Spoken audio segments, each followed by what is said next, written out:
నూతనంగా ఏర్పడ్డ ఆసిఫాబాద్ మున్సిపాలిటీ కార్యాలయం ప్రస్తుతం రాజంపేట్ ఏజెన్సీలో కొనసాగుతోంది. ఎన్నికల కోడ్ అమల్లోకి రావడంతో కూరగాయల మార్కెట్ టెండర్ నిలిపివేశారు. మేకల వారసంత టెండర్ గడువు ముగిసిపోయినా పాత టెండర్ దారుడికే మున్సిపల్ అధికారులు కట్టబెట్టారు. సదరు వ్యక్తి ఎన్నికల నిబంధనలు తుంగలో తొక్కి మున్సిపల్ అధికారుల కనుసన్నల్లో అక్రమంగా వసూలు చేస్తున్నారని పలువురు ఆరోపిస్తున్నారు. ఈ విషయమై మున్సిపల్ కమిషనర్ భుజంగరావును V3 న్యూస్ ప్రశ్నించగా ఎన్నికల కోడ్ అమల్లో ఉన్నందున టెండర్లు పిలవలేదని అన్నారు.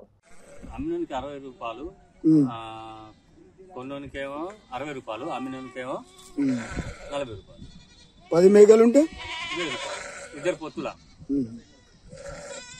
ఎక్కువ ఉంటే ఎక్కువ. ఒక 2 మేకలు డిస్కౌంట్ కూడా ఇస్తారు. ఒక 2 మేకలు తగ్గిస్తారు. డిపార్ట్మెంట్ ద్వారా కాకుండా 7-8 మంది ప్రైవేట్ వ్యక్తులు వసూలు చేస్తున్నారు. ప్రైవేట్ వ్యక్తులు వసూలు అంటే వాళ్ళు మనకు డిపార్ట్మెంట్ ఇంత కట్టాలని మేము తీసుకొని డబ్బులు రసీదు కట్టించుకొని వాళ్ళు ఏదైతే కట్టాలనో ఈ 2 months 20 days ఎంతైతే కట్టాలనో దాంట్లోకి వెళ్ళి మేము డైవర్ట్ మైనర్ చేసి తీసుకుంటాం. అది కట్టింటే వాళ్ళకి పర్మిషన్. వాళ్ళ టెండర్ రద్దు కాలేదా? ఎన్నికల కోడ్ పడ్డాక వాళ్ళ టెండర్ రద్దు కాలేదా సార్? టెండర్ రద్దయింది. అందుకే మేము పాట వేయలే కదా. కోడ్ ఉంటే మేము వేయరాదు కదా, మిగతా వాళ్ళ విలువరాదు కదా. డిపార్ట్మెంటల్ గానే ఓవరాల్గా మేము పర్మిషన్ తీసుకొని, ఎందుకంటే మున్సిపాలిటీ లాస్ అవుతుంది, కొత్తగా అయింది, అన్ని రకాల ఆర్థికంగా వెనుకబడి ఉన్నది.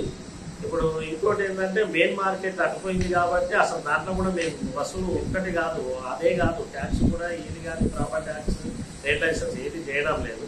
ఏదైతే మున్సిపల్ పార్టీ ఉన్నదో ఆసిఫాబాద్లో దాంట్లోనే రోజువారీలు వారసంతది ఇది రెగ్యులర్ నడుస్తుంది కాబట్టి దాన్ని ఆదాయం కోల్పోకుండా ఏదో వనరులు సంపాదించడానికి మున్సిపాలిటీకి ఉపయోగపడాలని అది చేస్తారు. సరే, అందులో మీ డిపార్ట్మెంట్ వాళ్ళతో వసూలు ఎందుకు చేయించలేకపోతుంది? అయితే దానికోసం ఎందుకంటే ఇప్పుడు మనం కట్టిస్తున్నాం కదా, డిపార్ట్మెంట్ అయినా ఏదైనా కట్టిస్తున్నాం కదా డబ్బులు, మనకు 1/3 అట్లా దానికి వస్తుంది అమౌంట్ కాబట్టి అది మొదలు కట్టించి ఇది చేస్తుంది.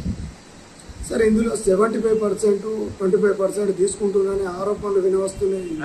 అది తప్పు. అది అలాంటి ఆరోపణలు అది వాస్తవం కాదు. ఎవరో కావాల్సుకొని చేస్తే అది మీరు వెరిఫై చేసుకోవచ్చు, ప్రతిదీ కూడా వెరిఫై చేసుకోవచ్చు. దాంట్లో ఎలాంటి మాత్రము సహజం కాదు, తప్పు. అది వీళ్ళు అడ్డగోలుగా వసూలు కూడా చేస్తున్నారు. వీళ్ళు అడ్డగోలుగా వసూలు చేస్తే మాత్రం వాళ్ళ మీద చర్య తీసుకుని అది క్యాన్సిల్ చేసి మేము ఇది చేస్తాం. అలాంటి ఫిర్యాదు ఇంత వచ్చినతో మేము దాని మీద యాక్షన్ తప్పకుండా తీసుకుంటాం.